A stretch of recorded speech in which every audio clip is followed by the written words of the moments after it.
Assalamu alaikum. Welcome back to the guest house. We're starting off season two, episode one. Due to a critical acclaim, all of Ismail's fans wanted season two. I'm your host, Sohail, joined by the newly minted father, Ahmed, and the perpetually jet lagged Ismail. How are you I have to guys? say, Ismail was so happy that you got the tagline right. Like he smiled so much.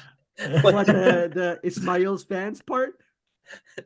no, the welcome to the guest house part. Oh, okay. Because that's so hard. We've not done it before. You never know, man. He wasn't A breathing little for bit the little rusty bit. He after was summer waiting. break. Yeah, summer break, summer break. Ahmed, how's Junior, man? Newly minted father. I didn't say freshly minted father because it's been a few months.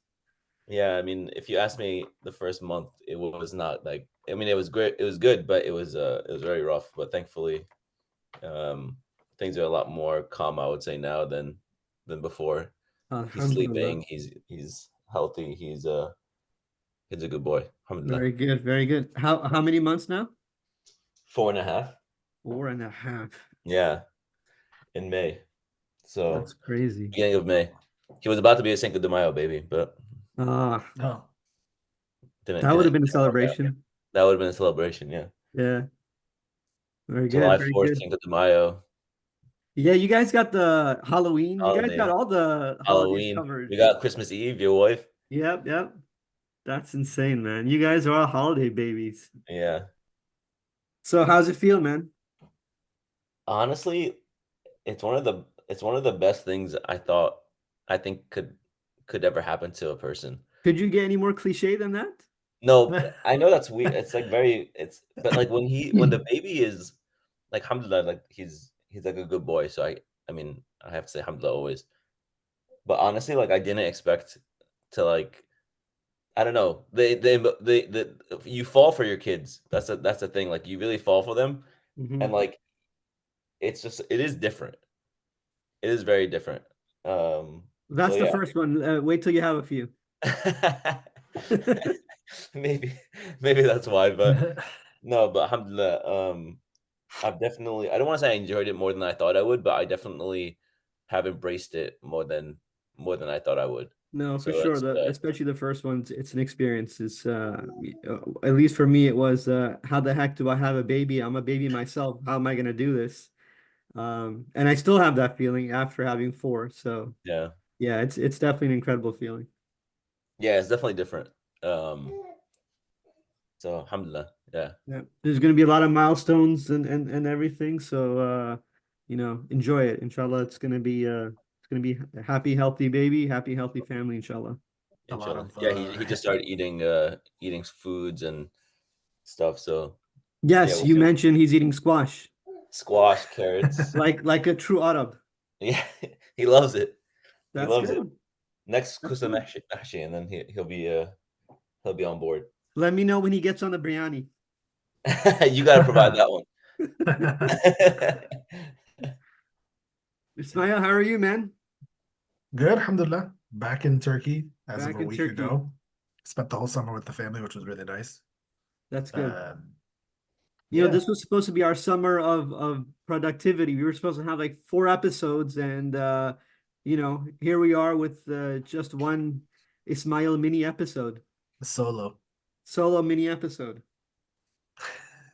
Well, I try to put something out so we're not like completely quiet. I have a bone to pick on that mini episode that Ismail threw out. Ahmed, I don't know if you went to the YouTube channel. He has more views on his episode than our last joint episode. What's up with that? Oh, really? I didn't notice that. Oh. Yeah. So all of our six listeners right now, please go back and listen to If Ramadan you get Reflections. the Don't funny don't thing is stop if you listening get to this one. if Just you once this is done, go back and listen to that one. the funny thing is if you get six more, you'd still have one less than me. Well said. Well said. Well said. No. All right. Yeah. So this one, I think He's it's so gonna be. happy. I'm gonna just bypass that really quick. Well, you got to talk about your summer. So, Yeah, so what did tell you us do? about what you did. You had a busy Uh, summer. It was a busy summer. Alhamdulillah, it was good. A lot went on. I changed jobs, so that was one thing. Alhamdulillah, Uh, mabruk. thank you, thank you. Congratulations. I'm in corporate now, so that's a whole different animal. So that's gonna take some getting used to. But alhamdulillah, it was a good transition, I think. Everything happens for a reason. Allah has a plan, so inshallah, this is gonna be beneficial for everybody. Inshallah. But more importantly and bigger than that, we went to Umrah. That was amazing, really, really amazing. Yassine enrolled in a 30-day program with prophetic living with Sheikh Yasser. And oh, does he Did you guys hear that? He was trying to tell you about his summer. Yeah. He was like, I came I'm into so this world this sorry. summer. For It's all good. the listeners, that was the baby, not That was a baby, yes. Not me. That's the story we're going with anyway. Yeah. Yeah, so Yassine was enrolled in the prophetic living program with Sheikh Yasser. So they spent 30 days in Medina, and we joined him towards the end. So we were there for about 10 days towards the end. And then Nabil joined us as well later on. So that was truly an amazing experience. We loved That's Medina. really cool. We went That's to really Umrah, amazing. and we went to Ismail's motherland as well. That was something. Oh, nice. We were there for about 3, 4 days. He So said that was something. that It is. It That really was is something, though. It that was an is. experience. This bro, is. these Egyptians, man, these Egyptians, bro. You know, Um, there's a saying from the famous historian and sociologist Ibn Khaldun. He's like, whatever you think Egypt is, it is more than what you expect, right? Wow. And so, it was meant to be a compliment, but I was talking to Sammy Katovic once, and he was like, you can also take that the negative way. Like, yeah, Yeah. as bad as you think it might be, it's gonna it's definitely worse. overwhelm you even more. So it's like, so it is really nice. Obviously, Egypt's a beautiful place, but it is overwhelming too. There's a lot going on there. So, Alhamdulillah, it was good. It was good. It definitely an experience. Definitely an experience. It's and not that I've traveled the world, but I think it's different than most Arab countries. It's a different vibe for sure.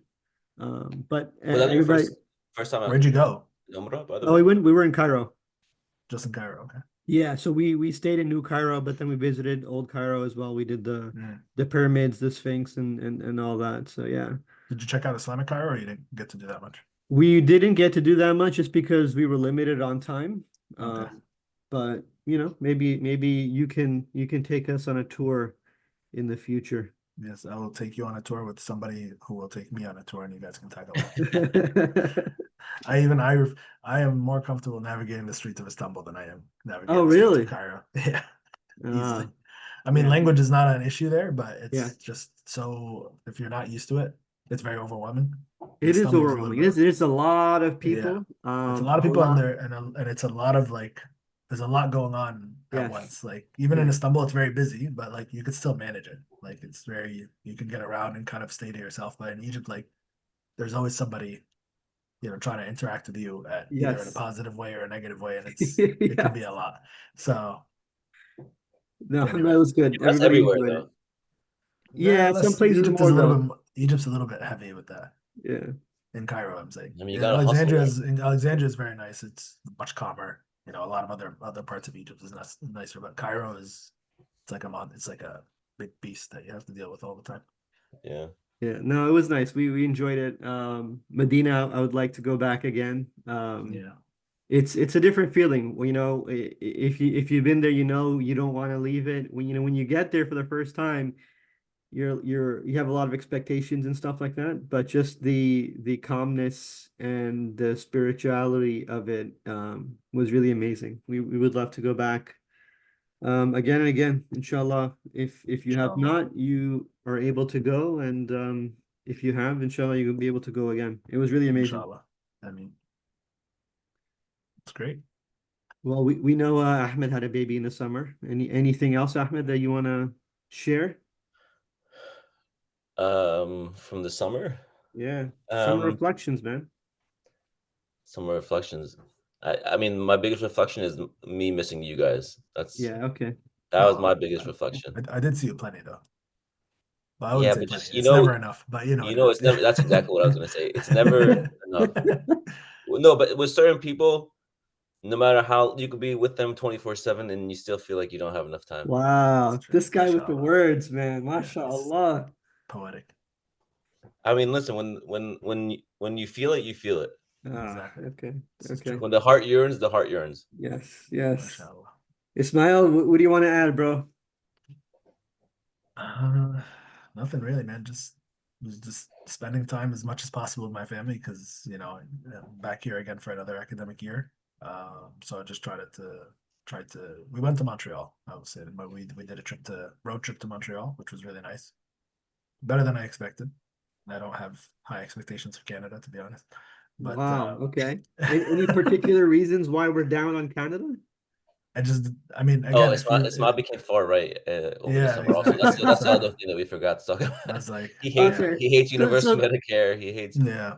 that'll be episodes 3 through 19 on season 2.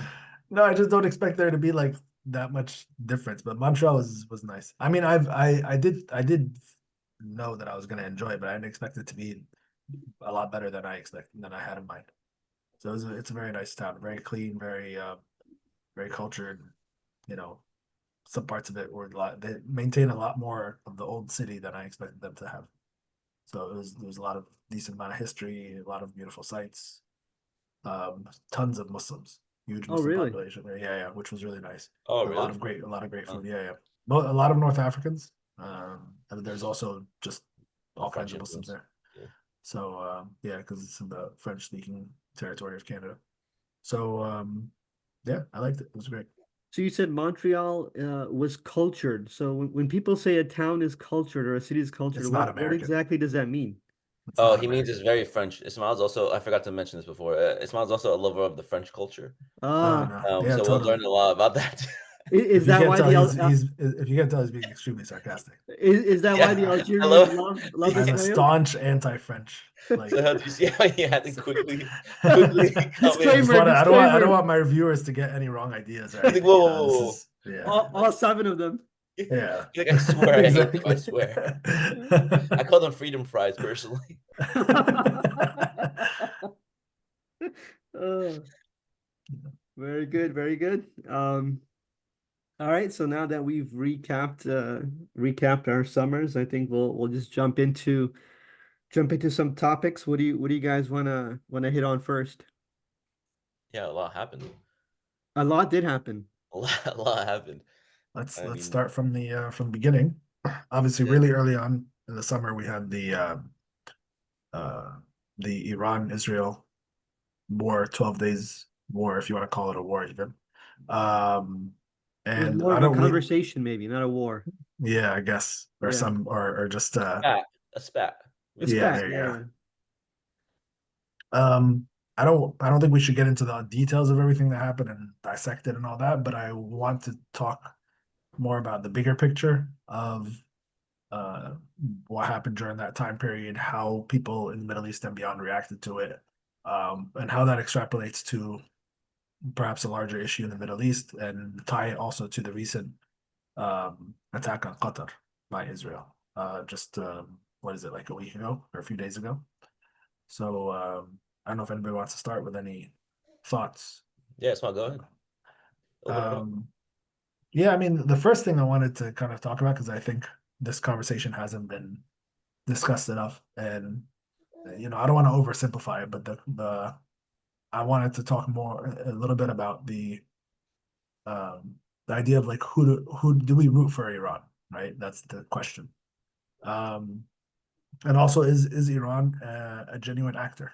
So those are two main things. So, and I think this was the discourse in the Middle East. It's a discourse just in general, especially amongst Muslims. Is Iran a genuine actor, and should we be rooting for them? And so, number one, is Iran a genuine actor?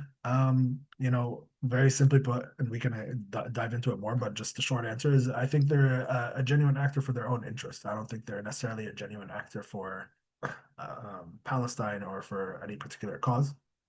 And the proof is that they obviously only um, reacted when they were directly attacked. That's again oversimplification, but the general idea is that they take serious action. Of course, they're maybe supporters of Palestine and they've, aligned themselves with the Palestinian leadership in the Gaza Strip and things like that. And they've obviously had hosted them many times and all that. So there's definitely some benefit that they're getting out of it. And Iran has managed to gain dominance in the region by having allies all over the Middle East, from the Houthis to Hezbollah to Hamas to other groups. So this is how they project their power. I don't think it's necessarily because they're genuinely interested in, Palestinian liberation. That's not to say that they're not against the genocide in Israel, but at the same time, the argument can be made, and with evidence, that they might oppose one genocide and perpetrate another, meaning in Syria. So, I was gonna say, I think like the other thing about Iran that's a question mark, and I think this is kind of a lot of what the arguments of the conversations have been about, or the discussions, is when we talk about their support of Palestine, are we talking about their support of the Palestinian people per se, or the fact that at the very least there's Muslims in charge of that area, and what do they want out of that area, right? Because I right, think but at that's the what end I'm of the day, saying. So it's a projection of power, right? So they yeah, they are aligning themselves with groups that they can wield power with or over. So their control over aligning themselves with Hezbollah, for example, in Lebanon, gives them effectively control over Lebanon, because Hezbollah is really the only powerful force in Lebanon. As you know, the military, the Lebanese military is a joke. Same thing with the Houthis in Yemen. They're now the dominant force in Yemen, or at least in the part that they control. Um, and other examples. So in Syria, it was Assad until he fell, and so on. So they play their cards for political purposes, and I think they go after political interests. Now the question is, do we root for them? And aside from the effectiveness of the war and whether it was actually a real war, whether they're actually trying to do anything, put all that aside, do we root for an entity like Iran that is fighting against the Zionists? And short answer again is, I think yes. And there's a couple of reasons. Number one is, I think it's in Israel's interest to, and I think they actively, not just that it's in their interest, I think they actively foment this Shia-Sunni divide, and they want Muslims to argue about the Shia-Sunni divide, so that to keep the Ummah divided on this issue. And but additionally, I think in general, you might have differences. Let's just say if it's theological. Obviously, it's not just theological, there's political, but let's just say it's theological. You might have certain differences with Shias on ideological issues. But at the end of the day, they are Muslims. We still accept them as Muslims. And a Muslim ally is better than a non-Muslim, a non-Muslim ally, and a Muslim ally is good against a non-Muslim enemy. So if the enemy is the Zionists and the Iranians are fighting them, then yeah, I'll root for the Iranians every single time. So I think that's something that needs to be understood. Now, at the same time, we understand that the Iranians have done horrible things in places like Syria. So I would not expect, nor would I think of it in a bad way, if Syrians would say, "Hey, I don't want to root. I'm not rooting for the Iranians. I'm not going to root for the Zionists, obviously, but I'm not rooting for the Iranians." That's perfectly acceptable, because obviously they've had a completely different experience with the Iranians, right? They see them as people who enabled and committed genocide in Syria with Assad. So I think this kind of nuance needs to be understood, that yes, other people will look at Iran, and in the face of the fact that nobody's doing anything, nobody else is doing anything, and we will talk about how obvious this has become after the attack on Qatar. Iran being the only one daring to even launch missiles in Israel in the first place can be seen as a huge thing, and we should be supportive of that, because it supports the general notion that Muslims more broadly support an armed resistance against Israel, not just talk. And Yeah, so I think you pretty much summed it up pretty well. I really can't add anything much more than that, because I'm pretty much in agreement with you. Um, are they an actor? Yeah, obviously I think any country in that region is going to have a role in it to some extent. And should we support them? Yeah, in my, oversimplified reasoning is, like you said, if a Muslim uh majority country or Muslim country is going to take action, whether they're Shia or Sunni or whatever the case they may be, I think you should support them.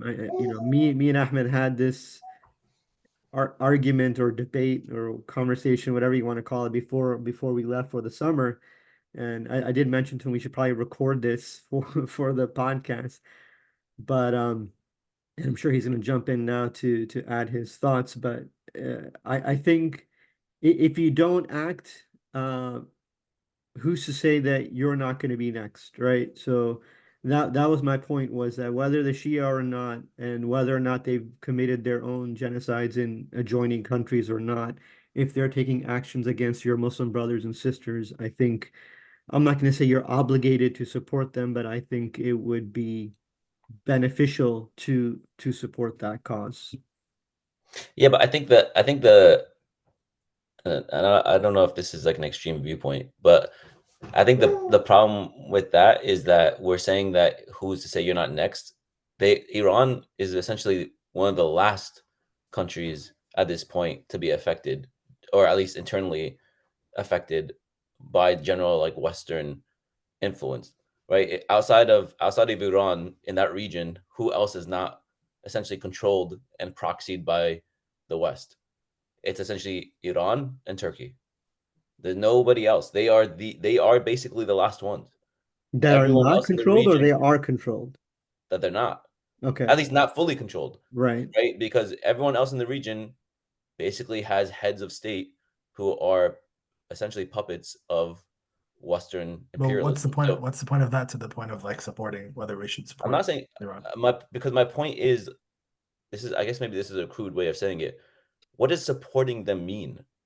Okay, we as Muslims support them. Okay, there's nothing I mean, tangible support from comes that. in. I mean, There's nothing that's a tangible whole from that. My point, other debate. But like, let's say there was that's tangible the action debate. to. Let's say That's the no. I debate. We're mean, talking that's about, the we're debate. basically talking about vibes at that point. But Oh, also we're you vibing could with say the Iran. same thing Okay, about that, Palestine though.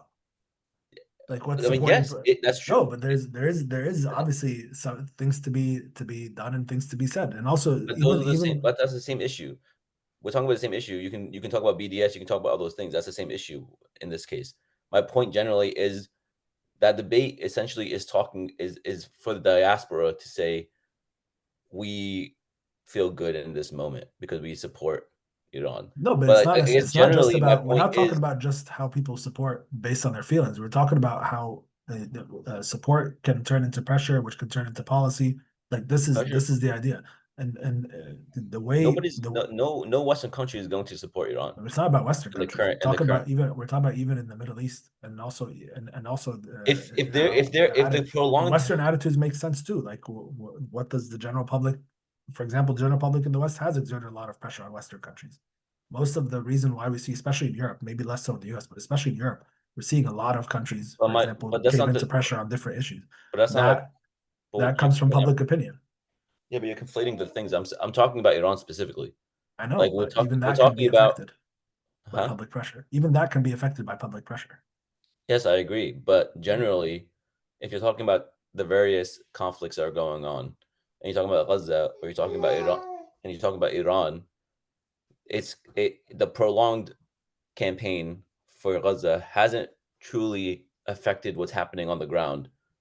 I don't think that the support for Iran would affect that either. Would affect the Western support for Iran, or generally that region, to combat kind of the state of Israel. So But I'm not necessarily uh, concerned about how the general support for Iran would affect Western policy or sentiment. I'm talking about Muslims, whether but they're in that's the my Middle East point. or in the U.S., how they should feel about like a Muslim majority government, whether it be Shia or Sunni, and how they uh, act in certain issues, right? Wait, sorry. So you're Like, I'm saying not that, necessarily concerned how it affects Western policy, even if it doesn't affect Western policy at all. Should Muslims be supportive of, for example, Iran attacking Israel, right? Or just Iran in general. So that's more of my point, and I think that matters, and I think especially in the Middle East it matters, right? If the Muslims are busy in the Middle East, busy fighting, over whether to support Iran because they're Shia or not Shia, or because, what they did in Syria versus what, people saying they did or didn't do in Syria. But that distracts and takes away from the pressure that should be mounted on both Israel and on governments who are not acting at all. That's my point. And I think that's why it makes a difference, to understand that if you don't have an Ummadic view of the Middle East and the Muslims beyond that, and you're constantly squabbling over these small things, then your enemy constantly will get away with more. And so part of the reason why Literally Israel get gets away with murder in this case. right. Yeah. So we need to, Yeah, but that's not my point. I'm not arguing that piece. I'm not arguing that piece. My point is what, like that. You're essentially agreeing with me, but in a different way. I'm basically saying this argument is not an argument that's really going to change much, or is even going to affect anything. Well, can you but not say that about any? I You did can say that about I anything, though. disagree with that No, sentiment I'm not. because I'm saying it does make a difference. I think how people feel about certain things makes a difference, because how you feel affects how you act and affects how other people behave. It's not just vibes. Eventually feeling translates to action. Like it's not always just going to be feeling and that's it. I mean, you're looking also maybe short term. Yeah, perhaps how people feel about one thing or another in the next month is not going to do it. I think my viewpoint is playing out in real time that it didn't do anything. That everyone's vibes towards Iran essentially just Yes, allowed because Qatar to get bombed. this is Like it's the same issue. Like these aren't disconnected issues. no, but The how same, did that allow Qatar to get bombed? That has nothing to do with it. it's As a not matter that of it fact, it's allowed the it to get opposite. bombed, but that it hasn't stopped it. It hasn't That's stopped. It but I'm hasn't stopped saying the that bombing of Gaza. It you're hasn't looking stopped the at I'm bombing in saying the you're Middle looking East. at short term. It hasn't That's short. controlled Israel at all. That's short term though. I'm saying like this kind of sentiment and some things take much longer No, to but you're misunderstanding my point. mature. My point isn't to say that this is not. It's not. It's not. It's not good to have a nomadic view. That's not my point. My point is that I feel like there's more to talk about than should we be supporting Iran or not. That's kind of Yeah, of course. my But I'm initial saying, point. but it starts I, from there though, because if you can't even get people to agree that certain actions by certain actors can or cannot be supported, how are you going to get them to move on other, more important issues? well, The problem, because why isn't okay? For instance, why hasn't there been a larger conversation about Qatar responding to right? So I Israel, wanted to talk about that. there was for Iran? For me, Iran being the line in the sand is a bad line in the sand. But there has been a lot of conversation about Qatar responding. Not the same way. It's not the No, same. there's been a conversation about their lack of response. Yeah, of course there has been. Yes, There's been a lack of lot of response. conversation.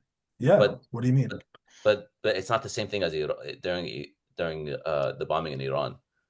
The conversation is Yeah, not the same level as it was for Iran. Yeah, but Iran is it's understanding not the bombing. same Iran level would too, do. because there's been The difference is that Qatar, everyone knows Qatar massive. is not going to do anything. Well, They're eunuchs. I mean, They're eunuchs I, basically. I mean, right, but the they're point is there impotent, is not going to do conversation anything. about it. They're literally just there for economic means. And I we mean, already know that they're I proxies also to the West. disagree Like, that I we disagree already with know everything about Qatar. That's the yeah. issue, and that's my point. Is that Iran No, was but lying in the I also sand disagree with before. the sentiment that Qatar is not able to do anything. I disagree with that, but I didn't that's a say whole that they other can't conversation. do anything. Yeah, I I know, said but I'm they're not. saying I disagree with that sentiment because people say, "Oh, well, what are they going to do?" They can. There is actually stuff they can do, but I mean, so yeah. that aside, my point is, I think that people talk about Iran's response because there's an expectation that they can respond, right? So, Well, and that at least there's a lot of militarily. propaganda that they can respond. I That mean, they've pushed. it also can They to a pushed a lot of degree. propaganda that they can respond. But there, to a That's degree, there is a certain degree to which they can respond militarily, like if yeah. they really wanted to. Whether they would be matched with a all-out war with Israel or not, that's a different story. But Iran has military capabilities that are not insignificant. So there is an understanding that they are capable of doing so. But and again, the fact that there's long, standing hostilities between the two countries shows that there was an expectation. So it's one thing when Qatar doesn't actually show severe hostilities between them and Israel for many years, and all of a sudden they get bombed. Versus if you are talking a big game for decades against each other, and you keep talking and talking and talking, and then now's the time to show, and you don't respond. That's where the expectation comes from. it's like, okay, well now's your time to shine, right? Like you've been hit now, so like Yeah, but we've come to that bridge and crossed it many times with Iran. I Though. know, but this Like that, was just a because more they brazen respond when attack. they get hit, But this was and a even more when they brazen get hit, attack. they still didn't respond all the time. Right. So, and I agree So with that. So but I'm it's saying like this was, my point is that line my entire point was that line in the sand is a bad line in the sand to go at. yeah, I mean, it Like is what it why is. that line? Like why is Yeah. that the line? That was like my question. It's like of all the lines, the one that's most precarious is the one that we're gonna go to. Like Yeah. nobody, I haven't heard anybody here. And again, we can talk about the issues with Muslims in America. That's fine. But I haven't heard anyone here talk about Qatar responding or anything about Qatar in general. Yes, Yeah. maybe news outlets, journalists, fine, but not on people on the ground. People on the ground were here. We're talking about Iran. People on the ground here are not talking about Qatar. They just said, Right. "Oh, can you believe it? They attacked Qatar." Well, I think it's Yeah. like Ismail said, there was As if it's a golden goose that you can't touch. well, Like no, I don't that's think it's literally a how people gold. talk about. It's not a golden goose. I think it's more of like what Ismail said. When Iran is attacked, there's an expectation that they can fight back. When It's an Qatar, expectation that they've put though. Like it's nobody. I But it's not a false expectation either. yeah, I they mean, have a there's standing army. What do you mean for that they I put? mean, everyone has a standing Qatar's army. army is probably smaller than the American personnel at the base in Qatar. Right? So it's like, Yeah, 100%. it's not a serious uh, defense that it can launch. It can respond in other means, which is what they should do. But um, in terms of a military response, if Iran is attacked, or even if Turkey was attacked, or Egypt, there's an expectation that these countries would be able to launch a counterattack to after being attacked by Israel. Nobody expects that from Qatar. What people do expect from Qatar is they expect, and this is what I've seen in conversations outside of journalists and media, is that people expected Qatar to respond with, at the very least, severing of diplomatic ties or some kind of economic, punishment. They convened, and we can move now to the Qatar point.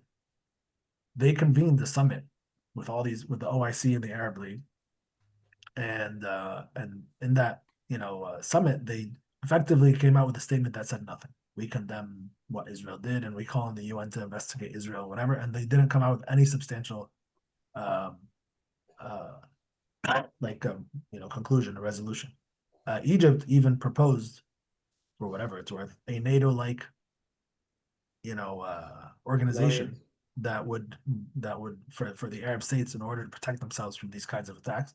And the proposal was actually rejected by Saudi Arabia and the UAE on the basis that Egypt wanted to be the head of this organization based on its military experience, and the Saudis and the UAE basically Saudi said no, we want to be the head of this organization, so we're going to reject it unless you accept that. So this was the point of difference, which is ridiculous.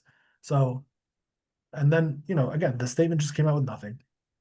Qatar, which has massive economic investments all over the world, especially in Europe, right, and other places, they have one of the largest natural gas fields. They have all this going for them, and they could leverage their alliances with other Arab states. Didn't do any of that. And the most astonishing, it's not really astonishing, but maybe for certain people, the most astonishing thing was that Saudi Arabia, UAE, and Qatar collectively gave Donald Trump $2 billion, Qatar in the form of a $400 million jet, only in the end and they've given half their country to a base, a US base, which has been there for a while. And between those two things, you've not been able to buy yourself security from foreign attacks. So money that could have easily gone to Gaza, where you could have leveraged your political and economic capabilities to force Israel to allow aid into Gaza, instead you gave $400 million for a private jet, and you got nothing in return for it. The UAE, there's a think tank in the UAE.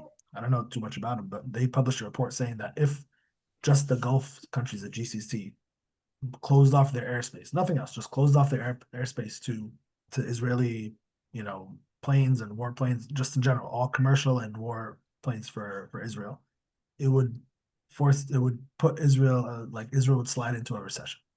That's how much of an impact it would have. And This is from the think tank's report? This is a think tank that's based in the UAE. Okay. I don't know much about the think tank, but this was a report that Al Jazeera had reported on, that If they in fact close their airspace to all Israeli flights of any kind, they would force Israel into a recession or put Israel into a recession. That's how much of an impact, and that's how much Israel depends on. I mean, they're situated right in the middle of the Middle East, so they have Right. to rely on airspace of all these states around them. Even I was saying like before, um, in the Mediterranean should not even be able to have access. Spain, Italy, Greece, all these countries have blocked off their ports, cut off diplomatic ties, have not allowed Israeli ships to dock or unload or anything like that. Meanwhile, the only reason they're getting in is because countries like Morocco are letting them through. So as the Europeans are the ones who are blocking the Israelis, our Muslim and Arab governments are the ones that are actually giving them the lifeline. Our When feckless Muslim and Arab government. right when Right. there was there was also the land bridge. If you guys remember the land bridge when the Yemenis had cut off the Red Sea, and it was effectively basically choking, the Israeli access to a lot of goods. They created a land bridge where instead of going through the Red Sea and through Yemen, the ships would come to the Jebel Ali port in the UAE in Dubai, unload their cargo, put them on trucks, and drive the trucks through the UAE, through the desert of Saudi Arabia, through Jordan, and into Israel. So, and this was they are the ones who are facilitating and keeping the Israeli economy going. So when Israel carries out an attack like this, despite the fact that these countries have been a lifeline for the Israelis, it just shows that not you have no and this is even with the the NATO proposal that Egypt put forward.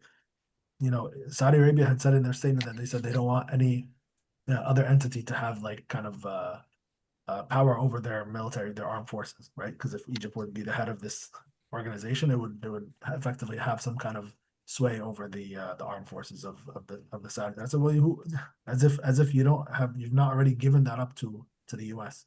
in the form of military bases and security and all Yeah, these things. but it's not. I think you're hitting. I mean, I think that I read about that NATO style conversation as well.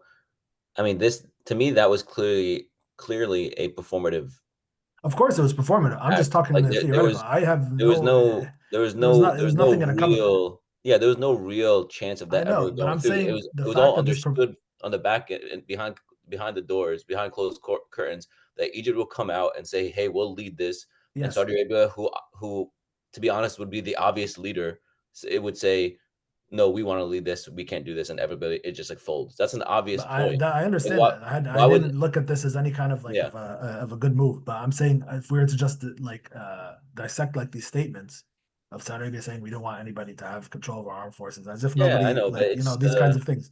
There's like their intelligence, for example, Saudi intelligence. They don't have any. Their intelligence is basically hiring foreign intelligence officers to do their intelligence for them or to collect intel from foreign entities.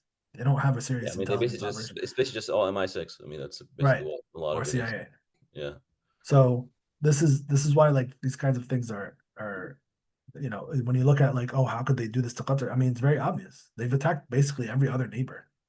And what makes you think they were gonna spare you for any reason? They haven't done. Well, I mean, like there was absolutely no rule of law for the Israelis, and I mean, so it's not. I think it's clear.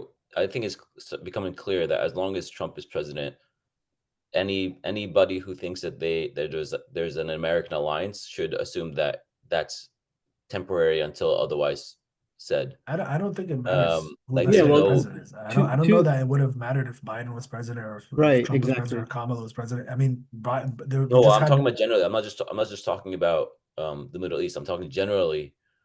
perhaps, yeah. It seems very much like there are um, uh, uh, every alliance should consider themselves uh, not an alliance. I don't even know what the word is between At alliance risk. and enemy, but like yeah, I mean at risk is probably the best A word. client state, basically. It's just like, Yeah, whatever it is. I but mean, I think this is always the case, though. I think it's just become more apparent under Trump because he's so brazen about it. I don't think that the U.S. has ever treated other countries as true allies. The United States has taken its, precaution against every country that they have an interaction with. They run intelligence operations in every country that they interact with, yeah, but right? that's every This is, country does that with every but country. not every The country is able to do it. brazenness is the issue. Like Yeah, every but country assumes every country understands that you have to have a healthy skepticism. Doesn't mean that Right. you brazenly attack them or do things that are brazenly against their interests, right? Like the brazenness is the issue. Like the fact that he arrested whatever the hundreds of South Korean workers in the Hyundai plant in Indiana, Yeah. like that's an extent of brazenness that I don't think any other president would have done. Yeah, I'm agreed. not. So Yeah, I like guess, but that brazenness is the issue. Like yes, everybody understands that when push comes to shove, that you protect your country over every other country. That's understood. Every other country would do the same. That's not the issue. The issue is, do you really act in such a brazen way that you put the alliance at risk like that? I think that's the brazenness that I'm talking about. But yeah, I mean, I know we're talking about the Middle East, but I just want to generally say, would it happen with Biden and Kamala? That's obviously up for debate. I mean, it probably would have still. yeah, 100%. But my point generally was just on the global scale. Right. Well, can we just quickly go back to the Qatar thing? Just something boggles my mind is that if you look at a map, and even if you don't look at a map, you know the geography of the area.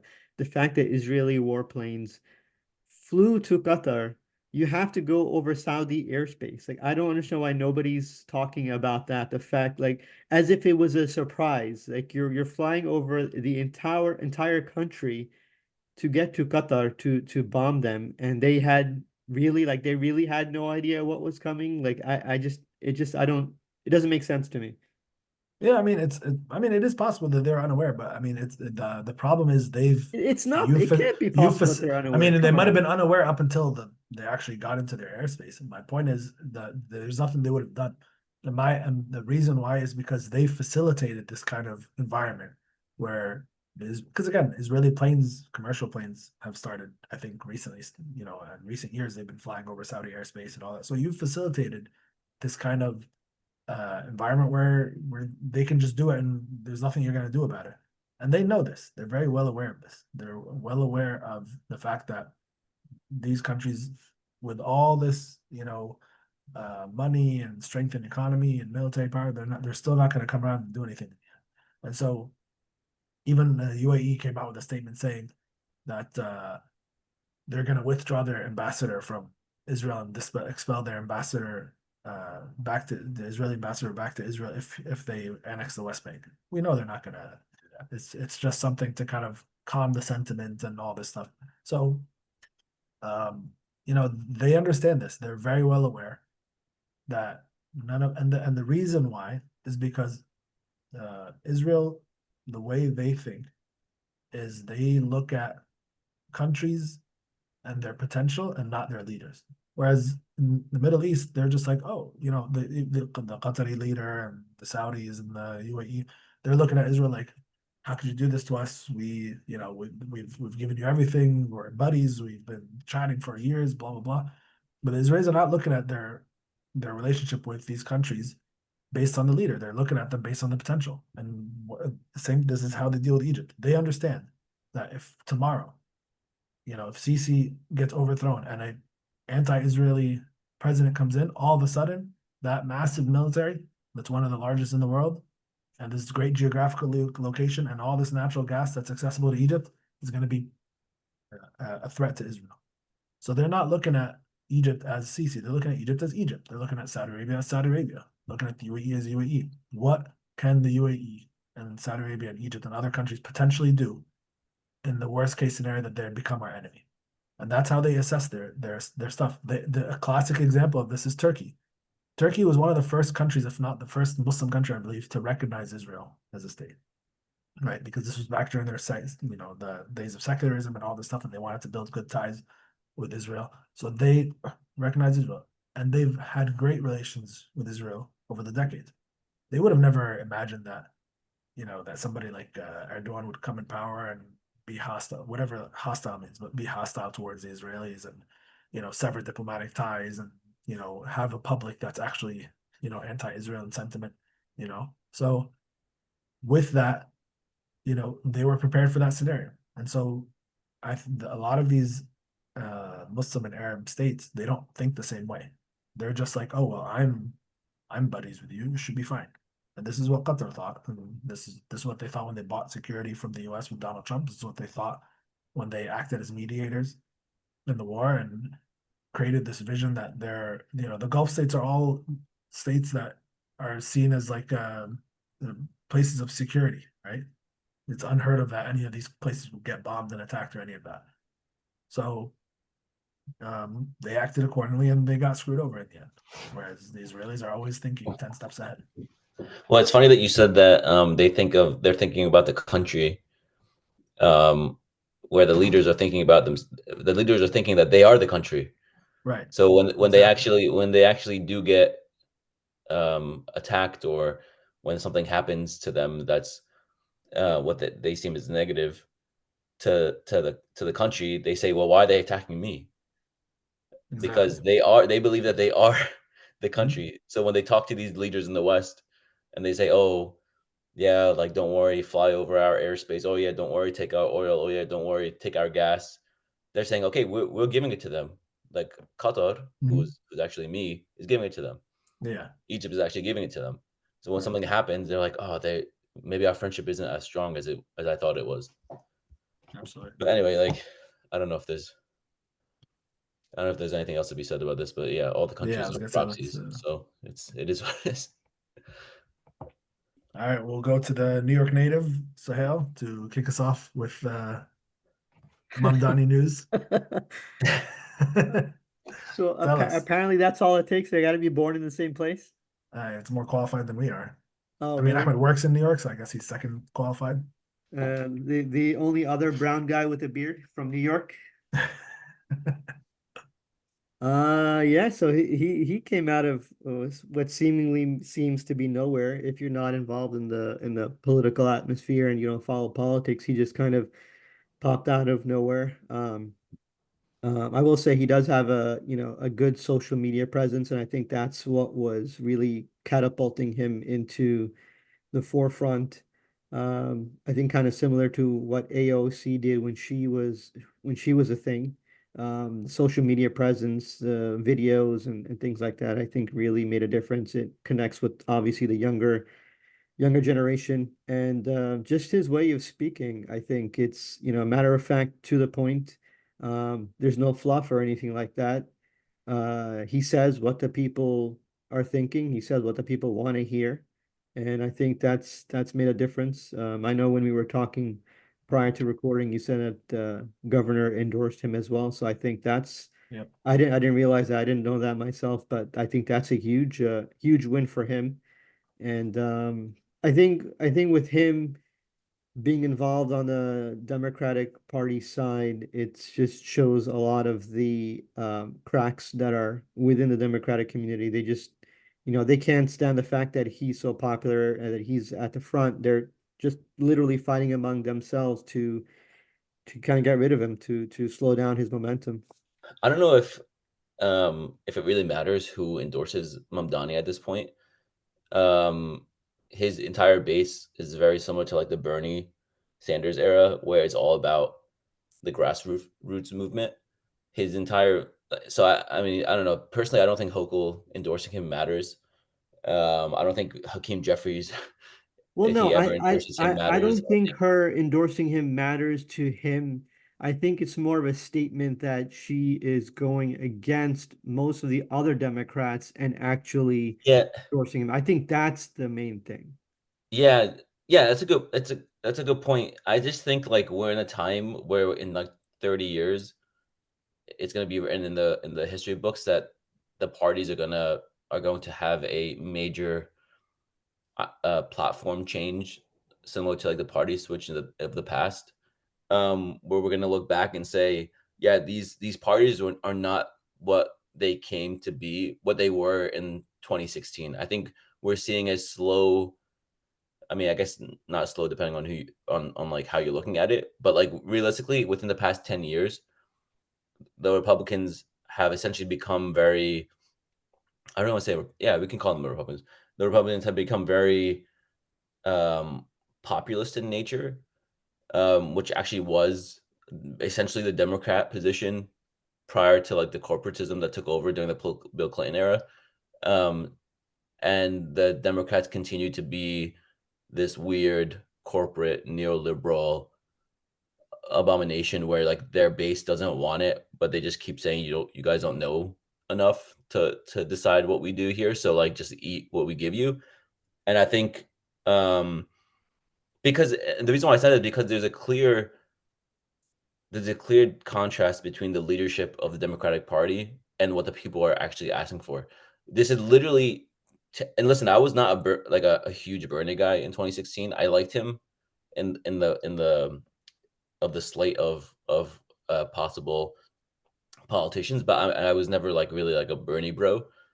But if the general population has been asking for a Bernie like figure for essentially a decade, if not more, right? If not more, they've been asking for, because Obama essentially was supposed to be that kind of figure, and I guess he tried to be, depending on how you looked at it, but he became more neoliberal than I think most people would have liked. Regardless, if since 2000, so if that's the case, then we could say since 2008, which means it really started during the Bush era, which means it started since the 2000s, this turn of the millennial, turn of the century. Essentially, for the past 25 years, next year in the midterms will be 26 years, the Democratic base has been asking for a more progressive populist candidate, and every single time, other than Obama, which came out as more of a populist, at least a moderate populist, they have said no. And every single time they ask, why do we not get elected? And every single time people say, well, you didn't give us who we wanted. And every single time they say, you don't know who you want, take this. And then every single time they lose again. It's going to I mean, be they're getting them on grassroots levels. That's what AOC was, but she ended right. up like But shifting anyway. no, well, listen, like I think we can talk about the issues of what happens when you get elected and how you become more moderate. I think being more moderate is actually a good thing. The problem is that the other side doesn't tend to become more moderate, so that's why it just seems. I mean, I Well, disagree. We can That talk about the are you philosophical. becoming thing, but are you becoming more moderate, or are you becoming more No. controlled once the once APAC and everybody else gets involved? I mean, I don't know if that's the point you're trying to make right now, but strongly disagree. We've I'm talked talking about about this, moderate in this terms of idea. in terms of like in the political realm. In my opinion, you have to negotiate. Like Yeah, but so you negotiate with somebody who's willing to negotiate. right. The That's problem my is point. they're But negotiating with people who are not willing to negotiate, and they're like, okay, fine, I'll just do whatever you want anyway, and that's what happens in the end. This is why the Well, that's left. I don't want to talk. I don't want to get Yeah, down I that know. rabbit hole But I'm because just saying, I'm not disagreeing my with you. point is, there's a My lot of point is that being grassroots. moderate is not bad. It's the problem is that the current political ecosystem that we're in makes it look bad. But realistically, you do Right. need to be moderate. Both sides need to be moderate. Anyway, whatever. I'm talking about a democratic system. Yeah, I'll just make a point that there is a lot of wins on the grassroots level on that Right, particular issue, but it it never doesn't translate. translate into the federal level because Yeah, they don't want that to be the case. And right, again, the only exactly. reason why they allowed Obama to be it was because at that point, if you didn't catch that, if you didn't hold on to that fire, they would have lost with Hillary again. Like Right. it would have been Romney. We'd have Romney, and maybe that would have been better history for for America. Romney But actually implemented progressive policies in Maine. I mean, he's the one who came up with Massachusetts or Obamacare, right? whatever. Yeah, yeah. So I mean, if it came from a Republican, maybe we would have a single, at least some sort of like a national Medicaid Nah, system. he got outcasted in the end anyway. He probably wasn't that popular.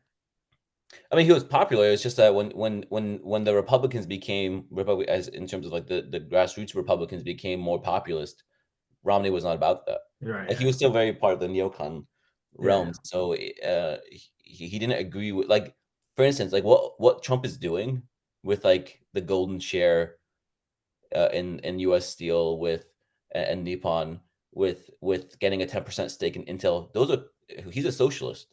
Like it's just funny that Democrats don't call him out on that, because if they call him out on that, then people will say, oh, maybe socialism is bad because Trump is like a negative, as a negative albatross upon the necks of liberals.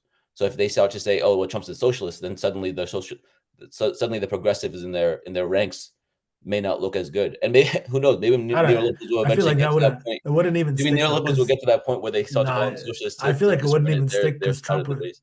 It wouldn't even stick though, because Trump would just be like, "No, his base would be like, he said nah," and I believe.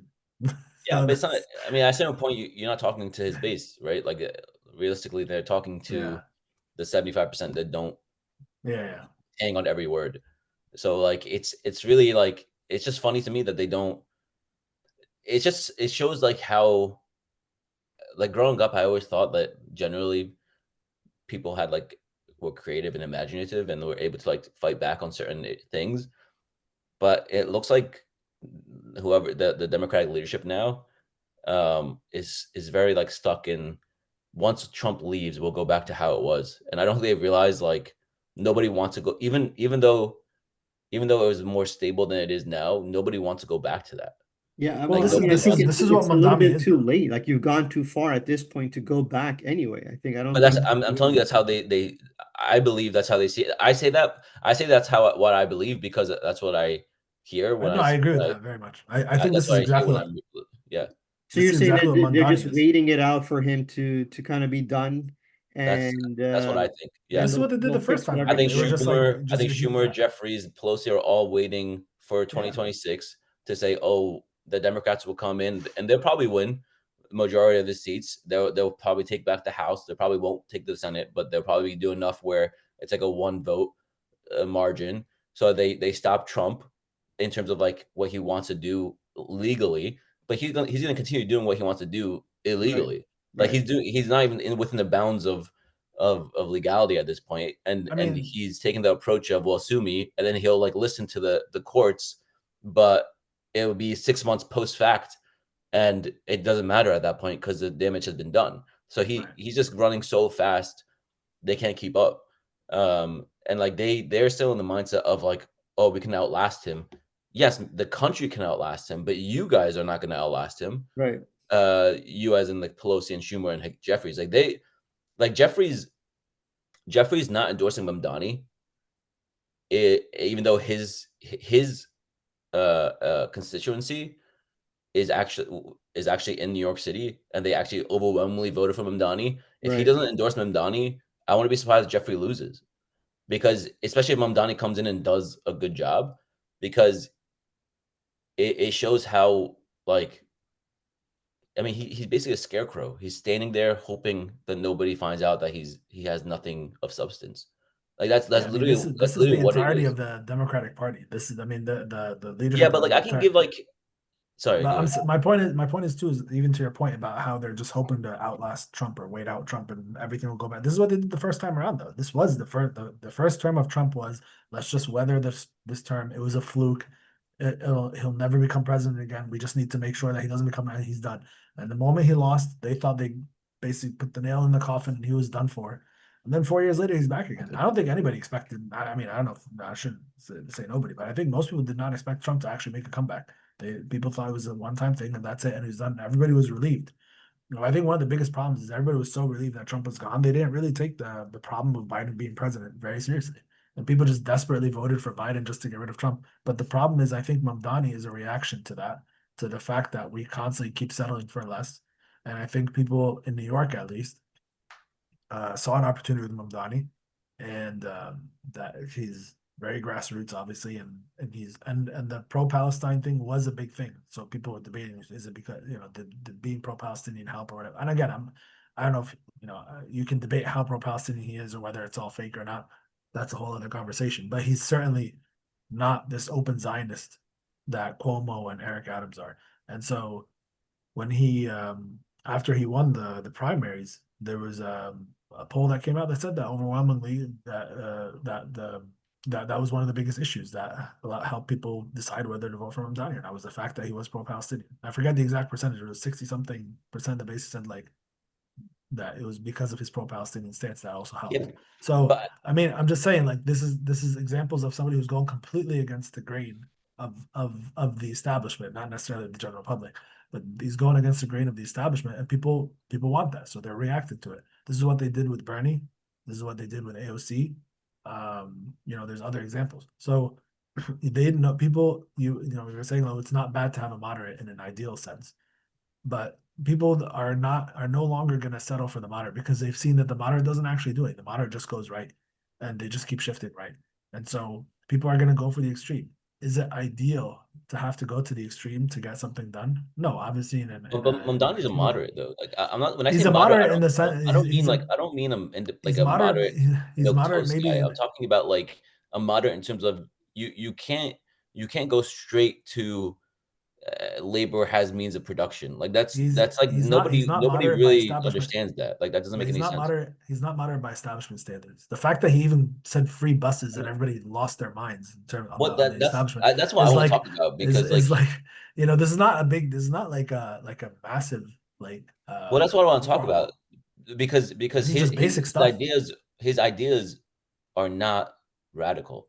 Right, that's my That's point. the issue is that his ideas are not radical, but they But paint even him as people on the radical left will tell because you that he their ideas are not radical. Like people who are on the left who are leftists who believe who you would consider in the American in the American political spectrum very far left.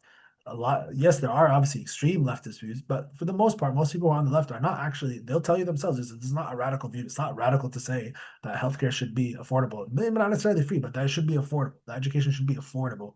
That public transit should be accessible. Like these are no, but those things basic are not things. the issue. The issue is how to get there. Everyone agrees to those things. The But question is how do you get there? even how to get there, this it's not But how to necessarily get there as is the radical is where it gets radical. it's Like radical because of how far wrong we've gone in another direction. Not because in and of itself a radical idea. It's not no, a lot of most developed societies in the world have these kinds of perks. Like this is not it's not unusual, right? So yeah, like I'm not disagreeing with it's that not point. unusual to have accessible healthcare and accessible education. It's only unusual in the United States. But they also have their own issues though. So like I don't want to talk about other parts of the world No, because no, they that's also not have their own necessarily true issues. either, So though. It's not necessarily true though that like, oh, if you get this, you forgo that. That's actually not true. We in the US, we keep this is a strawman argument constantly. Oh, well, if you get this, then you lose that. Well, in the US, we're not getting that, and we've lost that anyway. Like so, what like people say, oh, well, you get free healthcare in Canada, but you have to wait forever for an appointment. The same thing in the US. You wait for appointments all the time. Every time you have a surgery, you get scheduled out months out, right? Unless it's something urgent that needs to be done right on the spot, it doesn't get scheduled right away. For appointments, basic doctor's appointments, people are waiting months for doctor's appointments. Basic things. So it's not true that because you pay for healthcare in the US, you get better healthcare or you get faster healthcare. It's not true. And even in well, it's not, Canada, Well, I they'll say mean, if it's an urgent thing, you get the urgent care right away. If it's not urgent, then it gets pushed out. So yeah, okay, fine. It's not urgent. It's not it's urgent. like in business, right? You can get cheap, you can get good, yeah. or you can But get it's not. fast. You can't get all three at the It's same not. time. You can get But two, yeah, exactly. right? But again, I'm just saying in general, even education, for example, education is largely accessible in most developed countries, right? Nobody says that these places have bad education. Nobody says, oh, if you get educated in England, you have bad education, or if you get educated in Canada. There have also very prominent, prestigious universities. It's not like if you live in America, you get to go to Harvard. How many students are at Harvard every year? How many students do they accept every year? How many students does Princeton accept every year? Princeton But only you talk has about higher education. The education problem is not a higher education problem. The education problem is a lower education problem. even no, it's both. I mean, It's the starting. question is both. It's starting. It's starting. It's Yeah, early development, okay, but that's what not I mean, it's higher at all education. levels. The problem of education is at all levels. University education is also an issue. That It's student an loans issue, is an but issue. it's not the issue. Oh yeah, I agree, The but issue is early childhood education even that, between that and high school. That's the issue. right, right. So I don't my think point is, higher education still is I don't want to say like the I mean it probably is the I don't want to say the best, but it's at the very least one of the best in the world. that's fine. But But is it so much so that like if I'm screwed basically if I get an no, education I'm in not other saying that. that's Of my course not. point. So they act like basically if you don't pay $50,000 a semester for this Well, education, those you're are gonna other have to issues. go and study in Europe, and But the thing that I wanted to talk about from Amdani, and I think I would like to hear what you guys say. I think like the biggest piece of I think personally, I think the biggest piece of why they push back on him is because he's brown. That's my of personal course, opinion yeah, there's a because racial element, big time, I don't want to make it seem huge. like It's brown and he's Muslim. race issue only, but like realistically, if it was a white guy talking about these ideals, maybe he wouldn't even be there. To be honest, it's kind of a conflating thing. I think the grassroots wouldn't have probably put him there in terms of like getting him into a position of being the Democratic nominee, but the establishment probably would have been more amenable if he was white. So Well, you don't have to look that far. You just look a at catch-22 there because I don't think if he was right. white he would have gotten there, but I think he would have been um, more amenable to like the establishment. regardless, I think the other piece of it is that I want to talk about is the grocery stores. How he's going to provide for, or at least his idea is to provide for government subsidized grocery stores in each of the boroughs. So I think the piece that gets overlooked here is that a lot of times you'll hear critics say the government doesn't play well in low margin areas. They're going to lose money, so on and so forth. Obviously, that's not the point. The point isn't for the government to make money. The point is to subsidize these groceries in areas that don't have the means to begin with, and then to drive the prices down for for-profit institutions. That's the entire point, right? So I just want to make sure that like we talk about that, because generally in the current media outlets and the current media environment, a lot of times people are talking about the grocery stores as if it's a bad idea because government can't run for-profit institutions. And the point that I want to say is this isn't for profit. This is to literally very similar to having a government subsidized healthcare program, is to lower the cost across the board so it becomes more affordable, so that then he can say we are having a more affordable city, because now that you can go to a government subsidized grocery store that you can buy whatever, a gallon of milk for 250, everybody now has to meet that 250 threshold, right? Or people are going to be willing to stand in line for that $2.50 gallon of milk rather than going to Whole Foods for the $7 gallon of milk that they would get otherwise.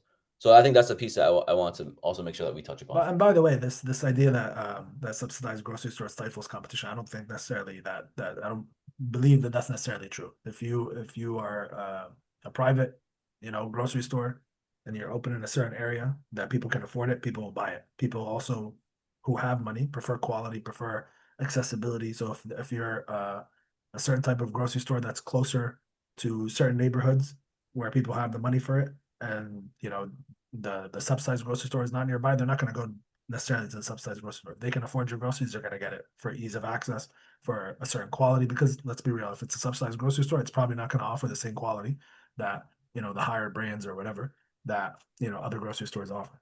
But the other thing is that I think that that's kind of the whole crux of every American debate is subsidized versus privatization.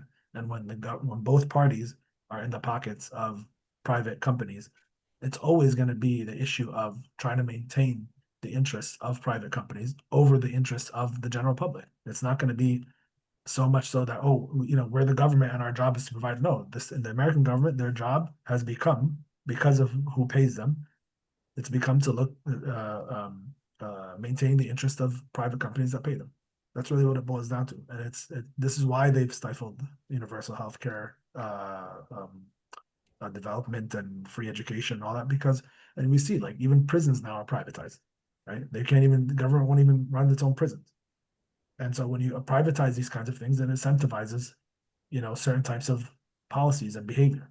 So I don't think that the government is when Mamdani talks about having subsidized grocery stores, it's going to have the same conclusion as every other conversation. That's socialism. You're ruining the free market economy. You're doing this. You're doing that. That's what it's going to boil down to. The question is whether Mamdani can push through and A, win the election, and B, enact that as a policy and in actuality. The reality is we need to stop having this negotiation, and it just needs to be done against the will of these people who are in the pockets of private companies. Yeah, look, There's no need to convince, is what I'm saying. Once you enact it as a policy and you see it working on the ground, people will follow through with it, and they'll say, Yeah. "Oh, look, it's working." Yeah, I think when you label the program as a socialist program, I think that's where it gets that stigma, right? Where everybody's like, well, no, we're a capitalistic country. That's what we believe in. What's this socialism stuff, right? Right. And I think it's what Ismail said. I think the more importantly, it's does he have a chance to win? And that's one. And two, if he does win, is he gonna have the capacity to push legislation like that through and have it pass? Look, at the end of the day, is it going to be beneficial for the people who it's supposed to be beneficial for? Yeah, I think so. And I also agree with what Ismail said, is that in terms of the private entities like the Whole Foods and stuff out there, they're not necessarily gonna, decrease or lower their prices because you can get the gallon of milk for 250 at the government subsidized supermarket. They're still gonna they're still gonna retain their customer basis, right? It's like what Ismail said, the ease and convenience is there, the options, like so many options are there. That demographic is going to continue to go to Whole Foods. I don't know, man. I What's don't know if that? I agree with that. I mean, Well, you don't look, I know look, a lot of I there know a isn't a lot of whole people there at my isn't a Whole job. Foods If in. they heard they can get milk for a third of the price, you're telling me they wouldn't go get milk for a third of the price? Right. So now are we But talking about you're just opening like in item by neighborhoods. item, or generally speaking, No, item by item. That's fine. Sure, you can't get your package of Majdoul dates from the government subsidized grocery store for like $3. Fine. Right, You have to right. go to Whole Foods for that. But for everyday items, eggs, milk, bread, if you can get that for a third of the price in New York, that's an extra six pack that you can buy. But there's I an mean, entire that's demographic that realistically doesn't. what I they're mean, Yeah. thinking. but Ahmed, Ahmed, I there's didn't know eggs. this There side are people about you, who man. That's no crazy. but I'm just like trying to no like no but this bring it is to but real there's proof of thing this though, because already. that's how they're gonna think about it. I can go Ahmed, out now.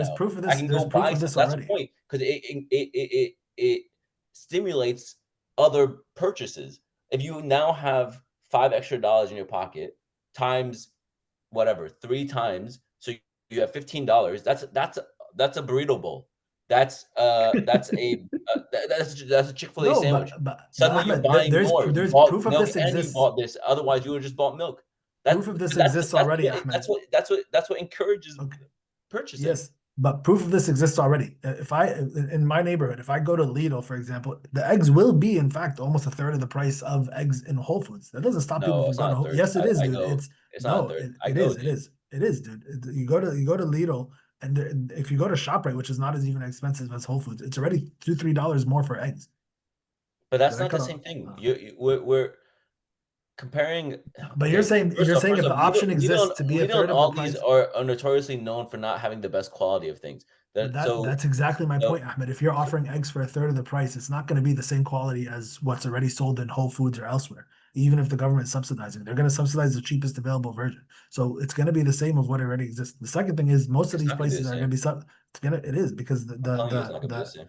the other thing is if the subsidized if you have subsidized stores, where are they going to open? They're going to open in underserved neighborhoods.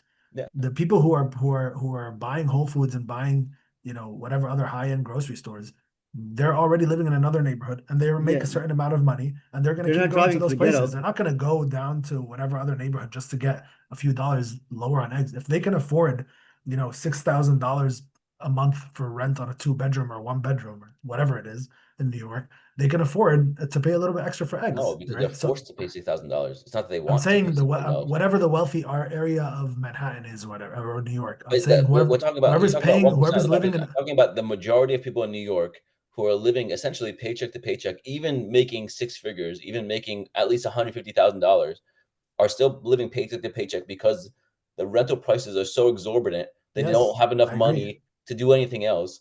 I If they understand. find out that they can go take the same subway trip, but two other stops to get a grocery store that will give them the same items for a third of the price, they will I do don't that. agree that In it's my the same. opinion, That's my thing. I don't agree it's the same items. it's the same items.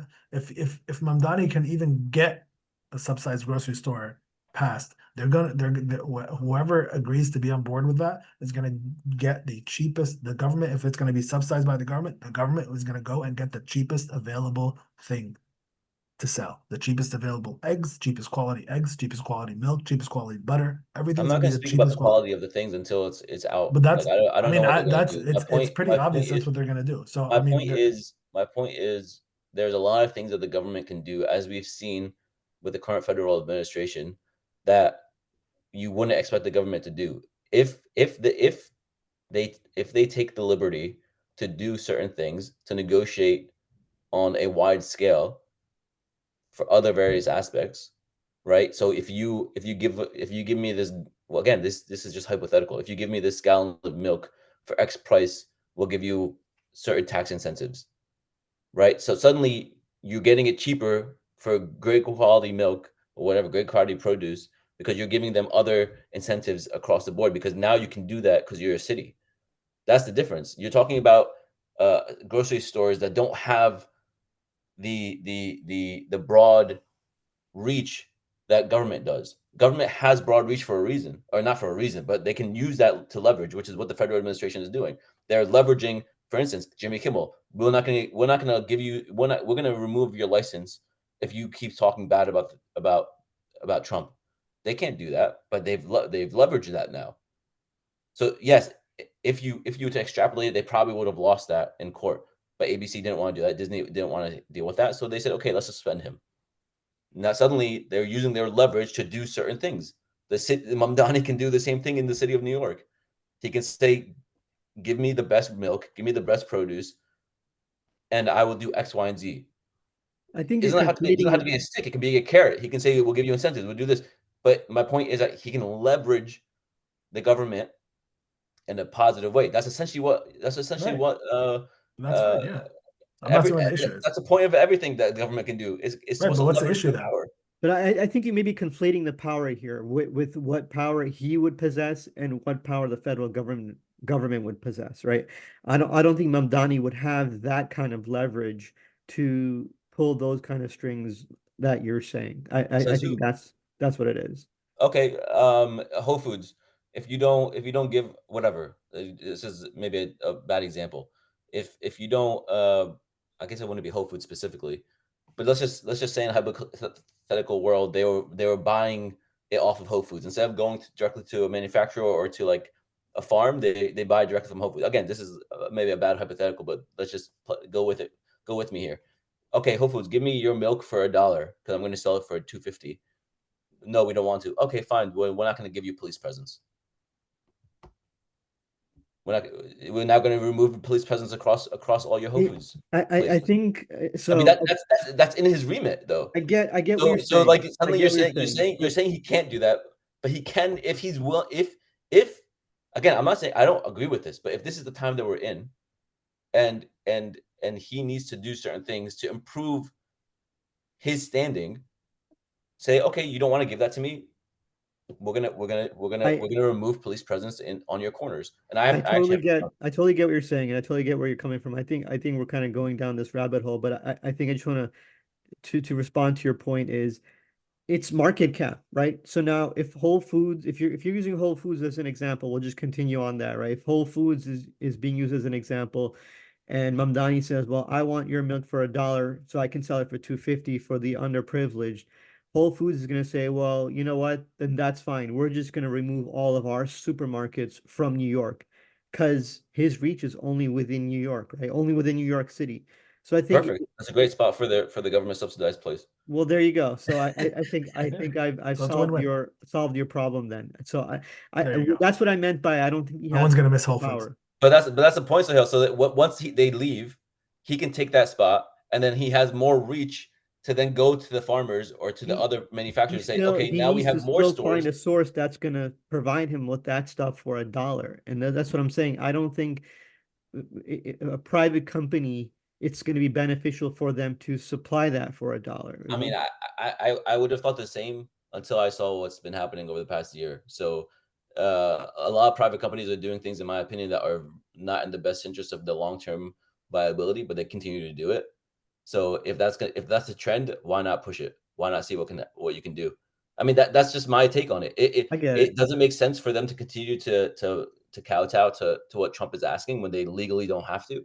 right? No, they don't. But because of whatever value they see in it in the short term, they're going to continue doing it. So why not have Mamdani try to push those same boundaries, pull the same strings, Well, I see what think happens? at the federal level, I think it goes back to what you were saying that the Democrats did, right? They're just trying to buy their time and wait till he goes out and then do what they really want to do. But anyway, I think we've gone down this rabbit hole quite a bit. Maybe we can devote some more time further at that. And I think we're kind of going long as well. Anyway, I think you have to Yeah. go. But I think just to one quick question, get your thoughts, and then we'll wrap it up, inshallah. Is do you guys think that he legitimately has a chance to win? And What do you think I the think results are so. going to be? I think so. I I think think he he has a will. legitimate, yeah, I think he has a legitimate shot at winning. I just don't know if he's actually going to be effective. So we'll see. Okay. I've lost Anything hope else? after, Bernie Sanders and AOC. Yeah, I think the AOC thing is I think it's going to be another replay of AOC.